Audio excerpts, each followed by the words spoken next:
세상을 연결하는 뉴스브리치입니다. 흔히들 나이값을 못한다면서 잔소리를 하는 경우가 있는데요. 이 각자의 나이에 맞는 행동과 생각을 기대하는 말일 겁니다. 그런데 요즘엔 오히려 본인의 나이보다 더 젊게 살려는 사람들이 늘고 있다고 합니다. 이민영 박사님과 이야기 나눠봅니다. 어서 오세요. 네, 반갑습니다. 네, 이른바 이 네버랜드 신드롬이라고도 불린다는데요. 어떤 현상인지 자세한 설명 부탁드리겠습니다. 네, 네버랜드는 피터팬이 살고 있는 섬이죠. 우리 환상의 섬이고요. 또 영원히 어른이 되지 않는 어떤 그 시간이 정지해 있는 이런 섬으로 이제 묘사가 됩니다. 그래서 아이들만을 위한 순수하고 아름다운 판타지 공간으로 이제 묘사가 되죠. 그래서 네버랜드 신드롬은 왜 그 이전에 피터팬 증후군이라고 하는 용어가 있었는데 이제 여기에서 이제 나온 말일 수 있고요. 그런데 이제 2023년 트렌드 코리아에서 이 키워드가 이제 언급이 됩니다. 그래서 피터팬 증후군을 보시면 성인이 되어도 성인임을 인정하지 않고 타인에게 의지하고 스스로 어떠한 것들을 결정하지 않는 이러한 심리이고요. 미국의 심리학자인 카일리가 본인의 저서인 피터팬 증후군에서 신체적으로는 어른이 되었지만 책임지고 싶지 않아 하는 어떤 결정을 남에게 미루는 이러한 심리 상태라고 설명을 한 바 있습니다. 예, 그렇다면 이런 피터팬 증후군과 네버랜드 신드롬은 어떤 점이 다릅니까? 네, 피터팬 증후군처럼 책임을 지려 하지 않는 어린아이 같은 이런 모습을 의미하지는 않고요. 네버랜드 증후군은 사람들이 젊어지는 현상을 의미를 합니다. 그러니까 건강관리가 굉장히 잘 되어 있어서 뭐 외모나 건강이 참 젊습니다. 네. 그래서 나이를 가늠하기가 어려울 때가 되게 많죠. 그래서 외모나 건강이 젊어진 만큼 왜 청춘의 길이가 이제 길어졌다고 이해를 하면 될 것 같은데요. 그럼 우리가 어느 나이 때에는 어떻게 해야 된다. 이런 나름의 기준들이 있었죠. 그런데 이런 기준이 무너진 상태라는 겁니다. 그리고 현재는 이게 이제 트렌드로 자리를 잡게 된 것이고요. 그렇게 암묵적으로 존재했던 어떤 그런 기준이 무너진 거라고 볼 수 있겠군요. 그러면 이 네버랜드 신드롬이 2023년의 트렌드로도 꼽혔다고 하셨는데 구체적으로 어떤 특징이 있는 걸까요? 네, 눈에 띄는 특징이 한 두 가지 정도가 됩니다. 그러니까 과거로 돌아가고자 하는 것과 현재에 머무르고자 하는 것. 그래서 돌아감, 머무름 이렇게 이야기를 할 수 있습니다. 저희도 방송에서 제가 한번 소개를 해드린 적이 있는데 네, 기억납니다. 네. 포켓몬빵 아마 네. 예, 기억나실 거예요. 네. 그래서 우리 어린아이들뿐만 아니라 어린 어른들도 왜 어릴 적 추억을 기억을 하면서 포켓몬빵을 구입을 했었던. 네, 그래서 예전에는 어릴 때는 한 개, 두 개 겨우 살 수 있었던 걸 이제는 돈을 벌 수 있게 되면서 대량으로 구매를 하고 SNS에 자랑하듯이 공유하고 아마 이런 현상 기억을 하실 텐데 우리 레고라고 하는 조립 장난감 아시죠? 네. 네, 아시죠? 네, 성인 판매가 굉장히 늘어났습니다. 아, 그런가요? 예. 네, 그래서 실제 홈페이지를 들어가 보시면 성인 환영, 어덜트 웰컴이라고 하는 카테고리가 따로 마련이 되어 있습니다. 네, 어른들을 위한 곳이죠. 네, 실제 제 남동생이 40대이고 두 딸의 아빠인데 생일 선물을 레고를 받기를 원합니다. 아빠가요. 네네네. 예. 이게 이제 다 어린 시절로 돌아감을 원하는 하나의 현상이라고 볼 수 있습니다. 키덜트라고 하는 용어도 아마 아실 거예요. 네. 키드하고 우리 어덜트의 합성어입니다. 비슷한 현상으로 보입니다. 그러니까 과거로 돌아가서 그 추억을 다시 한번 느끼고자 하는 걸 의미를 하는 거죠. 예, 그렇다면 이 현재 머물고자 하는 머무름은 어떤 개념입니까? 네, 현재의 젊음을 계속 유지하고 이제 싶은 어떤 욕구인데요. 언젠가 그 SNS를 통해서 실제 나이 계산법이 이슈가 된 적이 있었어요. 지금 현재 내 나이에 0.8을 곱하면 현재 나이라는 거예요. 한번 해보시겠어요?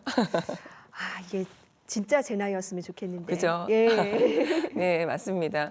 자, 그래서 청춘이라고 하는 시기 우리가 한창 활동을 할 수 있는 그 시기가 이제 그만큼 길어진 건데요. 그러면서 젊음과 건강을 모두 유지하고 이제 싶은 마음인 거죠. 그래서 예전에는 나이값이라는 말을 했다면 지금은 나이가 들어 보인다 혹은 왜 제 나이로 보인다고 하면 오히려 자기 관리를 잘 못한 것 같은 이런 느낌을 받습니다. 자, 그래서 조금 젊은 층을 대상으로 한번 살펴볼게요. 그러면 졸업을 유예하고 취업을 늦게 하고 그러니 결혼도 늦어지고 때문에 부모로부터 독립하는 시기도 늦어지는 현상까지도 포함할 수 있을 것 같습니다. 그러니까 독립을 해야 하는 시기가 늦어지니까 어른의 모습을 빨리 갖추지 않아도 되게 된 거죠. 그래서 이는 어떤 경제적인 사회 현상과도 약간 맞물리는 현상으로 보입니다. 예, 그렇다면 이런 네버랜드 신드롬이 우리 사회에 또 얼마나 많이 또 다양하게 나타나고 있는 걸까요? 앞서서 말씀드린 것처럼 우리 포켓몬빵 현상이 있는데 이게 이제 확대가 됐어요. 그래서 예전에 애니메이션이 뭐 디지몬 어드벤처 또는 원피스까지도 지금 확대가 되었고 또 헬로키티 액세서리를 하고 있는 중년 여성들도 굉장히 많아요. 그리고 또 어린 시절에 좋아했던 어떤 만화 캐릭터를 여전히 좋아하는 중년도 굉장히 많습니다. 근데 이런 분을 보고 우리가 예전만큼 되게 특이하다. 이런 생각을 하지 않아요. 그렇게 지금 많이 달라졌고요. 또 피규어나 로봇 등을 모아서 진열을 멋지게 해두는 이런 분들도 아마 많이 보셨을 거예요. 근데 무언가를 수집하는 취미는 예전부터 있었어요. 근데 예전에 뭐 우표를 수집을 한다거나 아니면 우리 윗세대 이제 부모님들은 수석, 수집하는 이런 문화들이 있었는데 이런 품목이 키덜트답게 이제 달라진 거죠. 자, 그런데 피규어가 굉장히 비쌉니다. 네, 그렇습니다. 아시죠? 예. 그래서 실제 제가 이제 피규어 전문점을 가끔 가보면 어린아이 고객층은 별로 많지 않고요. 20대, 30대 아무래도 가격대가 있다 보니까 우리 갖고 노는 용도가 아니라 왜 수집의 용도이잖아요. 저는 40대 어른들까지도 피규어를 구입을 하는 모습을 굉장히 많이 봅니다. 아, 그렇군요. 네. 근데 남자아이들이 이런 레고나 피규어였다면 여자아이들은 왜 바비 인형 가지고 놀았던 기억이 있으시잖아요. 그래서 최근에는 한 백화점에서 컵케이크 브랜드가 바비 인형하고 콜라보를 했어요. 그런데 이 팝업 행사의 주 고객들이 바비 인형 그 예쁜 컵케이크를 구입을 하려는 어린아이가 아니라 20대, 30대였다고 하더라고요. 근데 실제 미국에서 장난감 협회라는 곳의 조사 결과가 있는데 성인들에게 물어봤어요. 그러니까 최근에 스스로를 위해서 장난감이나 보드게임을 구입을 한 적이 있느냐. 그런데 58%가 구입을 했다라고 이야기를 했습니다. 자, 어린아이를 위한 것이 이제는 어른에게도 굉장히 매력적인 상품이 된 것이죠. 예, 왜 예전에 내 나이가 어때서라는 노래가 유행하기도 했었잖아요. 딱 그런 느낌이 아닐까 싶습니다. 네, 그렇습니다. 저도 지금 나이가 중년이에요. 그런데 왜 나이는 숫자에 불과하다라는 그 말을 정말 실감을 하면서 저도 살고 있거든요. 그러니까 뭐 예를 들어 옷도 뭐 젊은 친구들이 입는 이런 브랜드 옷도 젊게 입고 싶고 그리고 또 젊은 친구들이 간다는 핫플 저도 찾아가거든요. 그런데 이러한 현상들인데 그 예전 같으면은 나이값 못한다며 또는 주책이다라고 얘기를 했었는지 모르겠는데 또 조금 젊은 층으로 내려가도 비슷한 현상인 게 젊은 층의 그 머무름을 한번 보시면 대학생은 고등학생 같고요, 외모가. 그리고 우리 직장 초년생들 한번 봐도 아직 대학생 같고 네. 외모가 너무 어려 보여요. 그런데 생각도 사실은 아직 젊은 또는 살짝 어린 듯한 이런 느낌도 이제 있거든요. 그러니까 뭐 취업을 늦게 하고 결혼 나이도 늦어지고 독립도 늦어지고 그러니까 실제 나이가 30대, 40대가 돼도 아직 부모님에게 독립을 하지 않고 있는 왜 캥거루족 굉장히 많은데 실제 조사가 있었어요. 그러니까 성인들 10명 중에 4명이 스스로 캥거루족이다 이렇게 이야기를 했더라고요. 그러니까 아직 어리다고 생각을 하거나 아직은 독립을 할 때가 아니라고 보는 현상들 이 모든 것들이 네버랜드 현상입니다. 네, 그런데 이 나이가 든 이들이 이제 젊게 사는 것하고 아직 젊은 세대들이 계속 어린 나이에 머물고 싶어하는 것이 미묘하게 다른 느낌이 있는 것 같기도 합니다. 이런 현상들 어떤 장단점이 있을까요? 우리가 중위 연령이라고 하는 게 있어요. 이 중위 연령은 그러니까 전체 인구를 연령 순으로 쭉 한번 나열을 했을 때 가운데 있는 중앙값을 이야기를 하는데 그게 지금 2022년 기준 45세입니다. 그러면 이 조사를 한번 보면 이들이 지금 45세 이들이 X세대이죠.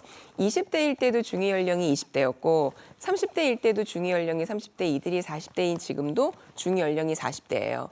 그러니까 우리가 왜 40대라고 하면은 사실 꺾어지는 나이라고 보는데 더 이상 꺾이는 나이가 아니라는 거죠. 그러니까 비주류가 아니라 계속 주류를 유지할 수 있는 나이가 됩니다. 그러니까 예전엔 40이라고 하면은 흔들림이 없는 불혹의 나이다 이렇게 이야기를 했지만 그런 의미가 아니라는 거를 이제 이런 중위 연령에서 우리가 알게 됩니다. 그러니까 사실 몇 해 전인가 이러한 어떤 트렌드 때문인지 40대를 젊은 40대라고 해서 영포티라고 하는 용어도 나왔거든요. 그래서 사회가 젊어진다는 긍정적인 측면이 있다고 보고요. 그리고 우리나라는 왜 연령주의라는 게 있습니다. 그래서 연령주의는 연령에 따라서 사람들에게 어떤 고정관념을 갖거나 차별을 하는 이러한 모습이죠. 단순히 연령만으로 차별을 하게 되는 경우들이 있는데 이런 연령주의가 깨지는 계기가 되지 않을까 이런 생각이 들고 있습니다. 어차피 평균 수명이 늘어나니까 여러 세대의 공존을 고민을 해봐야 하는데 이런 맥락에서는 긍정적일 것이라고 생각이 들고요. 그러면 부정적인 측면 한번 있을 텐데 정말 성숙하지 못하면 어떡할까? 이런 고민도 사실은 듭니다. 그래서 우리가 젊다는 말은 나쁘지 않아요. 그런데 미성숙해. 이 말은 조금 부정적으로 들리거든요. 그래서 자기중심적인 어떤 어린아이 같아지는 이런 사회들 약간 우려가 되기도 합니다. 현실에서 도피하는 것이 아니라 건강하게 자신의 자아를 찾으면서 자신의 원하는 모습을 산다면 이게 바로 이상적인 삶이 아닐까 이렇게 생각을 합니다. 네, 이 2023년을 이끌 트렌드인 네버랜드 증후군, 이 어쩌면 여러 세대가 공존할 수 있는 포용력을 요구하는 게 아닐까도 싶습니다. 오늘 말씀 감사합니다.